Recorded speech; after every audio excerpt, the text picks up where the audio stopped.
Floyd, you made 230, and I get it, Skip. I can just imagine getting a check for $230 million. Like, hold on. I ain't see I, R, or S in that ring taking no blows. And I'm supposed to send them, yep, you're supposed to send them their cut. That's the way it works. And what's so disappointing with me, Skip, Floyd Mayweather has gone through this before. What is it that you don't get? And I'm even more disappointed because you're on Instagram and on Twitter flaunting your Is Mayweather broke? Are y'all new here? Yeah. Is he broke? Yeah. He's broke. Yeah. Shannon Sharpe has never been shy when it comes to criticizing Floyd Mayweather and the way he handles his money while presenting himself to the public. Floyd has built his entire identity around being wealthy. The Money Mayweather image is everywhere with photos of cash luxury cars, expensive watches, private jets, and massive properties. Recently, Shannon started questioning whether Floyd's finances are really as strong as he claims. He raised some simple but important questions. If someone is truly rich, why do they constantly feel the need to prove it? And if everything is going so well financially, why make claims about purchases that may not even be within reach? Joe, what do you make of it? No, I don't like it. Skip, the man has made over $500 million. $500 million? In his last 3 fights. You're 50-0. You said you want to retire at 50-0. You said this was the last. Skip, I watched him be talking to Stephen A. Says, I'm done. I ain't coming back for no amount of money. I'm done. Come on, man. Come on, Floyd. This should be beneath. If Floyd really has the amount of money he talks about, there should be no reason to keep showing it off every chance he gets. Genuine wealth usually speaks for itself and doesn't need attention. Shannon Sharpe believes Floyd's public image and the reality behind it do not match. In his view, the wealth Mayweather promotes may be based more on perception than on a solid financial situation. One thing that continues to stand out to Shannon is the number of contradictions. Floyd often describes himself as financially untouchable and regularly talks about huge amounts of money while displaying stacks of cash. Yet reports have surfaced claiming he owes large tax payments and has dealt with debt issues, including stories about gambling-related obligations. These discussions have not come out of nowhere and have been widely reported. So the money's really gone? Yeah, that's what you think. It's get the money, spend the money. All that money? Yeah, it's been 2 years. So is it just his overhead is so high on a day-to-day, month-to-month? Like I don't even want to talk about it. Like within lifestyle, that money's gone. Trust me. Now it's like you call him, he'll be at your local hosting in a nightclub because you need that action right now. Reports have claimed that Floyd still owes taxes from previous years and has even asked for more time before making certain payments. For someone who often talks about unlimited wealth, that raises concerns. The issue is not simply having debt, because many successful people deal with debt at different stages. The real problem is the contradiction. If you're constantly showing off money and telling everyone how valuable you are, then people naturally wonder why tax authorities are still seeking payments. Shannon Sharpe believes this is where Floyd's story starts to fall apart. Someone with that level of financial success should not be struggling with tax obligations. To Shannon, it reflects poor financial management and creates one of the biggest inconsistencies in Floyd's public image. It's worse, your jeweler filed a lawsuit against you in Miami, and many are saying you're gonna have to sell off your assets. I hate seeing this happen, bro. As I've always said, it's hard to make money, but it's even harder to keep it. Floyd. The tax situation is not the only reason Shannon continues to speak out. Floyd has spent years promoting his financial success and claiming to have earned massive amounts of money throughout his career. However, Shannon believes many of Floyd's actions suggest something very different. One example is the growing number of exhibition fights. These events often involve opponents who are not serious boxing threats, and sometimes even internet personalities. To Shannon, it appears less about competition and more about collecting another paycheck. He believes that if Floyd is truly secure financially, there should be no reason to keep stepping into the ring against opponents who offer little challenge or value. to his legacy. Yeah, as you often say, you're just a guy with a job. I have a job, though. So who would you fight next? And guess what? Your job don't pay like my job. Well, it depends. Your job don't pay like my job. That brings me to another point. Why are you coming back? I can make $200 million in 18 months because I want to. Because I want to come back and steal some more money. Is that okay with you? It's fine. Okay, I enjoy watching your fights. Okay. Who might be next? Floyd has been involved in boxing long enough to know when most fighters choose to move on, yet he continues to return. Shannon believes that decision has more to do with maintaining his image than anything else. In his view, Floyd is chasing attention and trying to keep the spotlight focused on himself. Shannon often says that real wealth does not require constant public approval. It doesn't need to be displayed every day for everyone to see. Instead of building something that creates lasting value, Floyd has continued putting himself in situations where the rewards may be temporary. Rather than teaching people how to grow and protect wealth, he seems more focused on preserving the image of a man who is everything, even though nobody knows how long that image can last. Money made all day. You know, right here, a light million. Over there, counting up another million over there. Walk with me, ladies and gentlemen. Let me take you into my life. So Andrew Jackson, of course, is on the 20. Shannon is not the only person in boxing who has questioned Floyd's financial situation. Others around the sport have also expressed doubts after watching how things have unfolded. Promoter Eddie Hearn has suggested that Floyd may not be as wealthy as he often claims. Hearn understands the business side of boxing and has seen how money moves within the sport. Because of that, his comments carry weight with many fans. Joe Rogan has also shared concerns about Floyd's financial choices. Rogan pointed out that someone who constantly says they are incredibly wealthy should not need to keep taking exhibition fights just to earn more money. He questioned why a person with unlimited wealth would continue accepting the risks that come with boxing when the fights themselves add very little to a professional legacy. Of boxing. Just Also like money. Just like but I don't even think he don't need any money. He spends so much money. Yeah, but he don't need any. Floyd, Are you sure? Yeah, Floyd good. I bet if he's planning for the future, you got to keep it coming in if you're going to keep spending the way he spends. Yeah, but I think he has a lot of other business interests that he can get money from. Hopefully. And not just boxing. But it's the drug of getting Floyd still. Mike Tyson has also shared his thoughts on Floyd's relationship with money and success. Having experienced both financial highs and lows himself, Tyson believes Floyd should spend more time enjoying life rather than constantly proving how much money he has earned. Shannon, however, sees the situation differently. He feels the issue goes beyond enjoying wealth and comes down to how that wealth is managed. While Tyson may view Floyd's lifestyle as harmless, Shannon believes Floyd spends too much energy protecting appearances instead of securing his future. Tyson's biggest criticism focuses on Floyd calling himself the greatest, but Shannon thinks the financial concerns run much deeper than that. He was 84 and 0, right? 89, 90 and 0 before he lost. 89 and 0. Wow. So it's Don't tell me about you the greatest fighter with 50 and 0, nigga. You're great, no doubt about it, nigga. 50 and 0. Chavez had 90. Yeah. He's fighting like what, 8 times a year.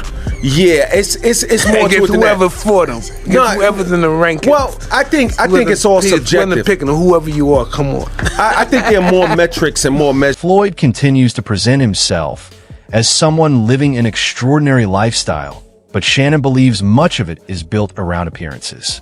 One of the biggest controversies came when Floyd announced on social media that he had purchased several luxury apartments in Manhattan, one of the most expensive real estate markets in the world. He proudly suggested that the properties were officially his. Later reports challenged those claims and indicated that Floyd did not actually own the apartments. The situation created more questions and led many people to believe it was another attempt to strengthen an image that wasn't supported by the facts. Yeah, I think it's fine.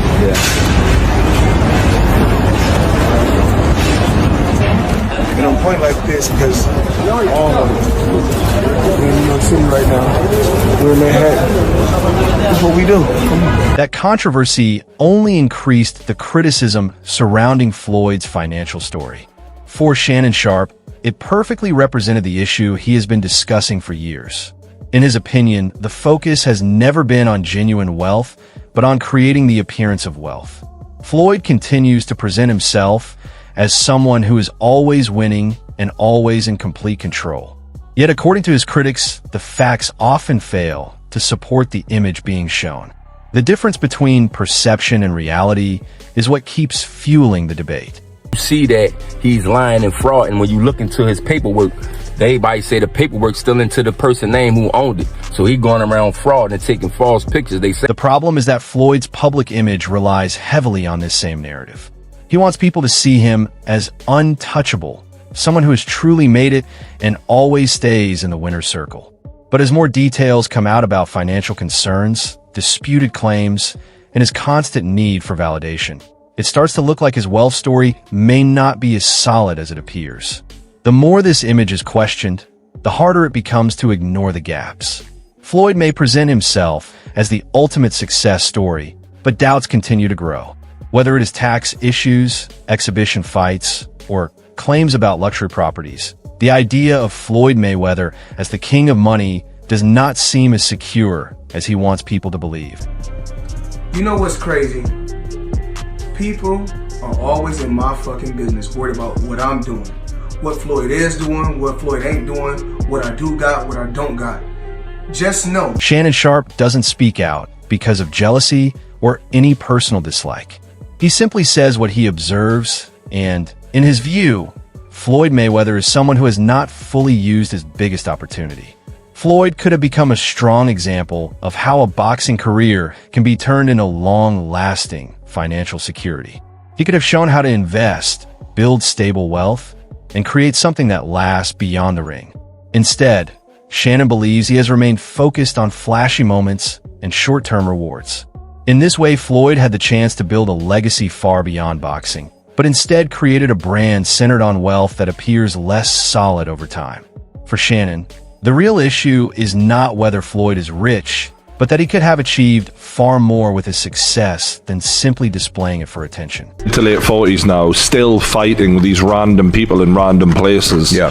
For 5 million here, 10 million there. No, he's just a big spender. You can't spend like that, you know?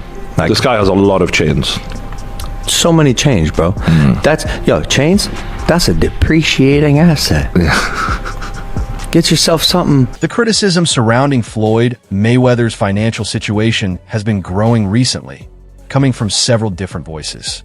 Stephen A. Smith, who has long been an admirer of Floyd, also expressed disappointment during a live ESPN broadcast, making comments that added serious weight to the ongoing debate. He said he was deeply disappointed in one of his all-time favorite fighters, referring to Floyd as "my brother." His reaction was not designed for headlines, but came across more as concern and confusion about Floyd's situation. He even questioned whether Floyd's high daily and monthly expenses might be draining his money faster than expected. At one point, he made a strong remark suggesting that the money may already be gone, and even implied that Floyd might now be appearing at events like nightclub hosting gigs for income.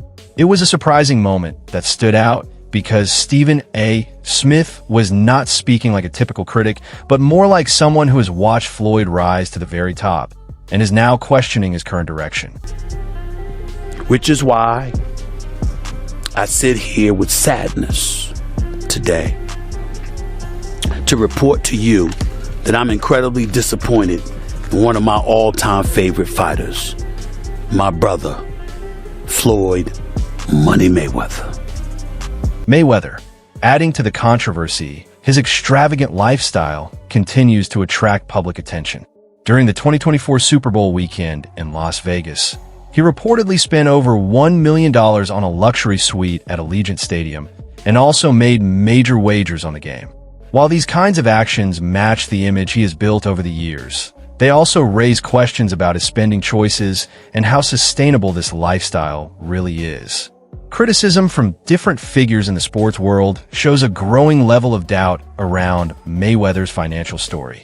Even though he continues to present himself as extremely successful and wealthy, the lack of clear confirmation behind some claims and the ongoing debates make his financial picture appear less certain than what is shown to the public. Floyd, you're 50 years old. You're a legend in the sport. I've stood up for you in countless interviews, including Shannon Sharpe's podcast last week. But you have to stop embarrassing yourself with these exhibitions. I know life is hard. I know life is expensive. But come on, dude, put your legacy first. Nobody wants to remember you like this. And it gets worse. Your jeweler filed a lawsuit against you in Miami.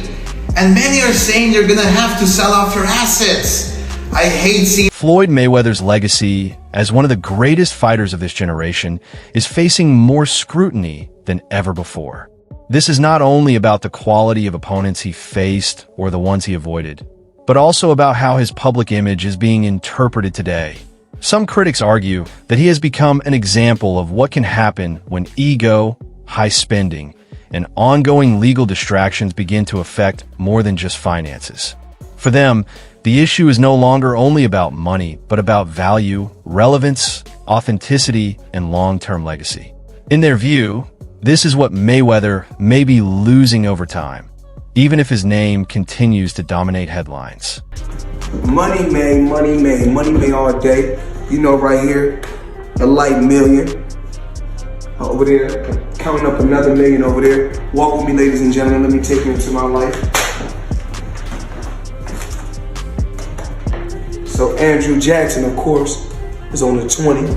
James Toney, a fighter known for his toughness and experience in one of boxing's hardest eras, has openly said that Floyd Mayweather is not the greatest of all time. In his view, Floyd's career does not compare to fighters who regularly faced elite opponents in their absolute prime. Toney's opinion is not meant as disrespect, but rather as his perspective based on a very different generation of boxing. He believes that earlier eras were filled with constant high-risk fights, where champions had to face dangerous opponents without carefully selecting ideal timing. From his point of view, Floyd avoided some of the most dangerous names at their peak and often faced well-known fighters after they had already declined. He points to names like Julio Cesar Chavez, Shane Mosley, Oscar de la Hoya, and Miguel Cotto, suggesting they were not at their best when they fought Floyd. Because of this, Toney feels Floyd built an undefeated record, but in a carefully managed way that protected his legacy rather than constantly testing it against the toughest possible challenges. Yeah, right. I came up under the best. Yeah, this has all been a very smart marketing play. I get that. Yeah. I mean, I went down to see your mate Conor McGregor fight Floyd Mayweather, and it was a fascinating thing to watch. Yeah. I never actually thought he could beat Floyd Mayweather, but He did great. But for a few rounds, he went toe-to-toe with him, and it was really interesting to watch. He did really and it was a massive success. Some may make 10 or 20 million, but I'm doing exhibitions, and I'm making 20, 25 million, 100 million for exhibitions. So why would I come back and fight and get a guaranteed 35 million when I'm doing exhibitions and getting 100 million? Fighters like James Toney make these kinds of comments. It stands out because it is not coming from jealousy. Toney's own career and legacy are secure on their own, and he does not need Floyd Mayweather's approval to validate anything. In his view, he fought some of the toughest opponents in boxing and proved himself in a much more brutal era. So when he criticizes Floyd, it is less about emotion and more about how he sees the sport evolving. He believes Floyd represents a shift toward carefully managed careers and entertainment-driven events rather than consistently high-risk fights. This, in his opinion, has contributed to a modern boxing culture that now includes exhibition bouts, influencer matchups, and more spectacle than sport. The concern is not only about Floyd's past decisions, but also his current activity. The ongoing exhibition fights, dramatic press events, and rumors of unusual matchups all add to that perception. While these events are often described as entertainment or fun, critics question why someone who repeatedly claims to be financially secure continues to stay so active in these types of fights, and whether the image being presented fully reflects reality.